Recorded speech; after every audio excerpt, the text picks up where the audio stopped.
गरीब और अमीर जिंदगी। गर्मी के मौसम में एक दिन बस स्टॉप पर बस के लिए शोभा इंतजार कर रही थी। शोभा अपने मन में, ये क्या, आज बस ही नहीं आई? हर दिन ये टाइम पर तो आ जाती है, कब आएगी भगवान जाने। फिर जाकर घर पर बच्चों के लिए खाना भी बनाना है, पहले ही लेट हो गया है। मेरी सास अब फिर से मुझे बातें सुनाएगी। यूँ सोचते हुए बस का इंतजार कर रही थी तो एक बड़ी सी कार तेजी से आकर उसके आगे रुकी। उससे एक रिच लेडी नीचे उतरी। शोभा से रिच लेडी, हे शोभा, पहचाना मुझे? देखा मैंने तुम्हें कैसे पहचान लिया? आने वाली औरत को पहचानने की कोशिश करते हुए शोभा, सॉरी मैं आपको पहचानी नहीं। तब रिच लेडी अपने आंखों से चश्मा उतारकर, मैं हूँ शोभा, तेरी क्लासमेट लता, पहचाना नहीं? अरे लता, कितना बदल गई हो तुम, सुपर बन गई हो, एकदम हीरोइन की तरह। बिल्कुल नहीं पहचाना तुम्हें तो। क्या करती हो? बस वही, मेरे पति बड़े डॉक्टर हैं, अच्छे से कमाते हैं, तो मैं क्यों काम करूं? कहकर आओ कार में बैठो, हमारे घर ले चलती हूँ। बहुत साल हो गए ना तुझे देखकर, हमारा घर देखो, आओ। कहकर शोभा को कार में बिठाकर अपने घर ले गई। फिर वो कार एक बड़े से बंगलो के आगे रुकी। वो घर देखकर शोभा, अरे इतने बड़े घर में रहती हो तुम? इतना बड़ा घर है तो रेंट भी तो ज्यादा लगता होगा ना? अरे मेरी पगली शोभा, ये मेरे खुद का घर है रे, ऐसे ही और भी घर है, अंदर आओ देखो। कहकर अंदर ले जाकर एक एक रूम दिखाते हुए, ये एक छोटा सा हॉल है, ये छोटा किचन, वो छोटा बेडरूम और वो अटैच बाथरूम, ये दिखाते हुए जा रही थी। तो शोभा हैरानी से देखते हुए, क्या बात कर रही हो तुम भी ना, ये छोटे क्या है, हमारा तो पूरा घर तेरे एक बेडरूम जितना होगा, तुम बहुत लकी हो यार। कहकर बाथरूम देखकर दंग होकर, वाह बाथरूम तो क्या है यार, वो गोल्ड बाथटब तो कितना अच्छा है, वो इम्पोर्टेड है यार, इटली से मंगाए। वो शावर है, ये ऑन करते ही भीगते हुए शोभा, बहुत अच्छा है लता, ऐसे घर में रहना हो तो बहुत खुशनसीब होनी चाहिए। हाँ सही बोली, खैर किसी दिन हमारे घर खाने पर अपने परिवार को लेकर आना। तब शोभा ठीक है कहकर वहाँ से निकलकर घर लौटी।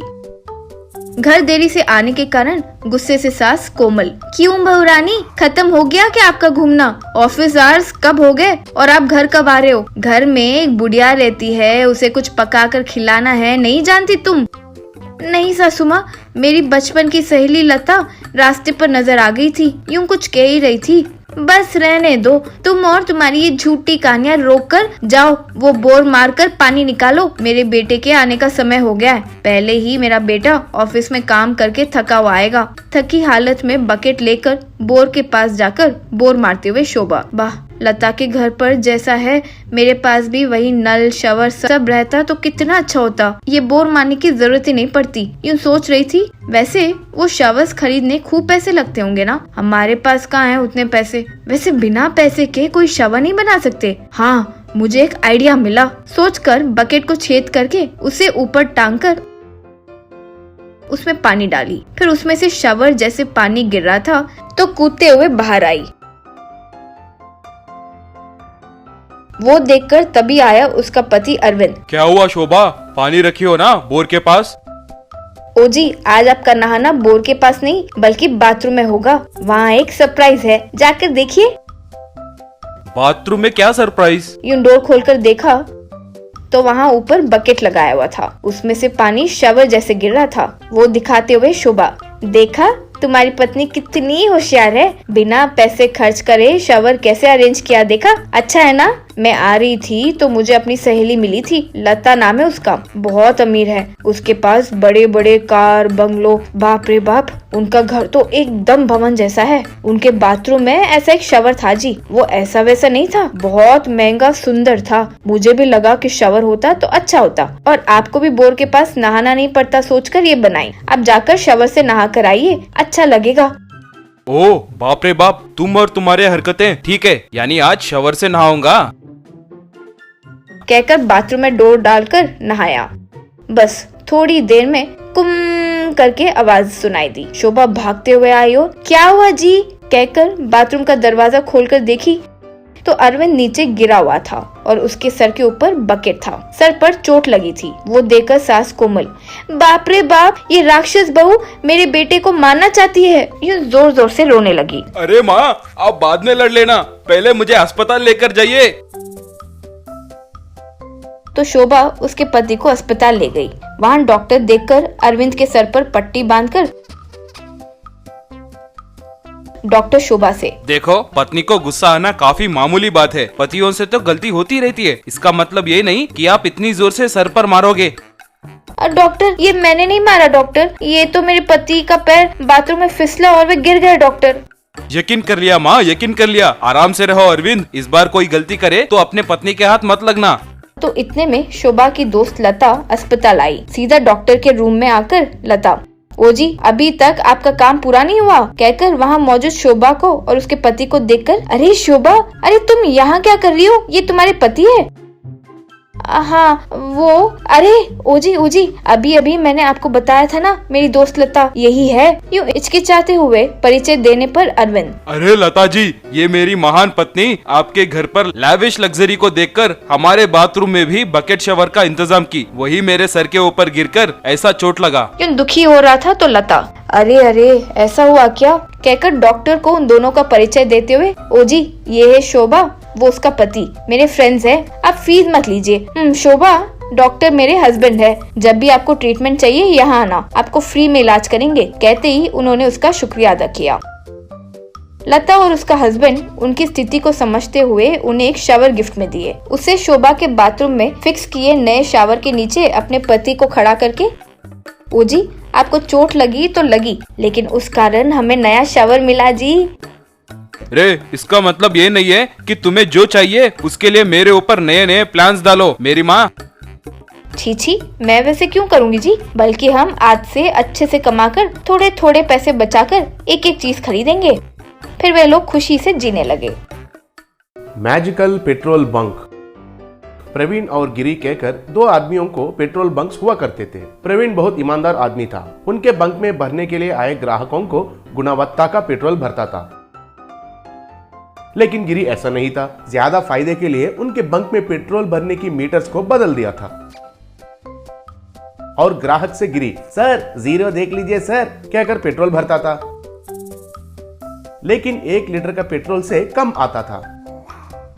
एक बार प्रवीण गिरी से, अरे गिरी, तुम क्यों ऐसे लोगों को धोखा देते हो? अगर उन्हें पता चल गया तो मारेंगे ना। देखो प्रवीण, तुम जैसे ईमानदारी से जीना मेरे से नहीं हो सकता है। फायदे के बिना मैं कुछ भी व्यापार नहीं करता हूँ। एक बार एक घर के पास एक घर का मालिक उनका बाइक को शुरू किया। उस बाइक में से धुआं ज्यादा निकलने से, अरे बाप रे, ये क्या, मेरा गाड़ी में से इतना धुआं निकल रहा है। उस गिरी के पेट्रोल बंक में नकली पेट्रोल बेचता लग रहा है। तुरंत बंक को बदलना होगा, नहीं तो मेरी गाड़ी खराब हो जाएगी। सोचकर प्रवीण का पेट्रोल बंक को जाकर पेट्रोल भरना शुरू किया।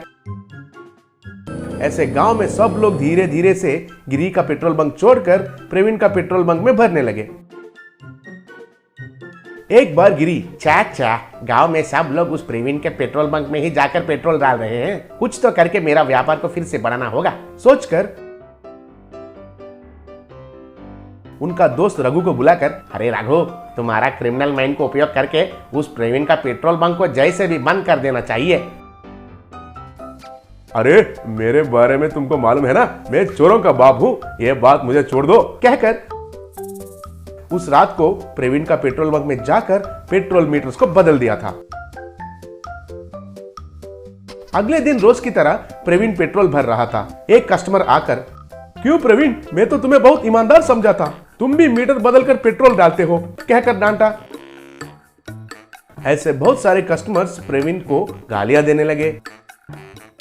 वो सुनकर गिरी, अब मुझे चैन मिला। हम अच्छा नहीं हो भला कोई परवाह नहीं है, लेकिन दूसरों को फायदा होते हुए देखते मैं नहीं सह पाऊंगा, सोचा। इतने में पुलिस वाले प्रवीण का पेट्रोल बंक में आकर, कस्टमर्स के कंप्लेंट की वजह से हम तुम्हारे पेट्रोल बंक को सीज कर रहे हैं, हमें जांच करना है। ऐसे और साथी पुलिस वाले जांच करने के बाद मीटर बदला हुआ है कहकर उनको मालूम चल गया। वो देखकर प्रवीण, सर मैं कुछ नहीं जानता हूँ सर, कहीं कुछ गलती हुआ है, मुझे एक मौका दीजिए सर, कहकर निवेदन करने लगा। ठीक है, मैं आपको 3 दिन का वक्त देता हूँ। सरकार को आप 5 लाख रुपए फाइन भरना होगा, नहीं तो हम आकर आपका पेट्रोल बंक को सीज कर देंगे। ये आपका फाइनल वार्निंग है, कहकर उधर से चला गया। ठीक है सर, कहकर वो 5 लाख रुपए कहां से लाना है कहकर उधर से निकल पड़ा।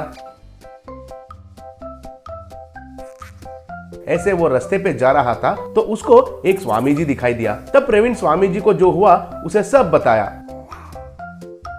तुम बहुत मासूम हो, इसलिए सब तुम्हें आसानी से धोखा दे रहे हैं। भगवान श्री राम बहुत दयनीय है, लेकिन उनके हाथों में हमेशा धनुष रहता है। वो कुछ अलंकार के लिए सोच रहे हो क्या? ठीक है, मैं तुम्हें एक मंत्र सिखाता हूँ। इस मंत्र पढ़ने से तुम्हारे पेट्रोल बंक से तुम्हें कितना चाहिए उतने पैसे आएंगे, लेकिन अगर तुम्हें अपने स्वार्थ प्रथा के लिए उपयोग किया तो तुम जहाँ शुरू हुए हो उधर वापस चले जाओगे, कहकर उस मंत्र का उपदेश किया।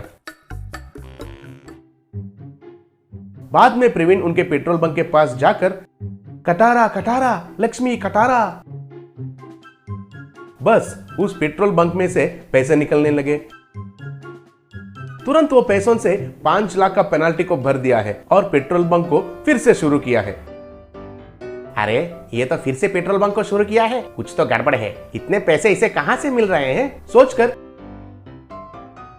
एक पेड़ के पीछे छुपकर देखने लगा। प्रवीण उस मंत्र को पढ़ना और उस पेट्रोल बंक में से पैसा निकलना देखकर हैरान होकर, अरे बाप रे, तो ये है इसका राज। फिर तो वो मंत्र पढ़ने से हमको भी पैसे मिलेंगे सोचकर गिरी उनके पेट्रोल बंक में जाकर पेट्रोल बंक को जोर से पकड़कर वो मंत्र पढ़ा, कटारा कटारा लक्ष्मी कटारा। बस उस पेट्रोल बंक में से पेट्रोल निकलने लगा। जितना भी कोशिश किया लेकिन वो पेट्रोल को नहीं रोक पाया। अरे ये क्या हो रहा है, पेट्रोल पूरा जा रहा है।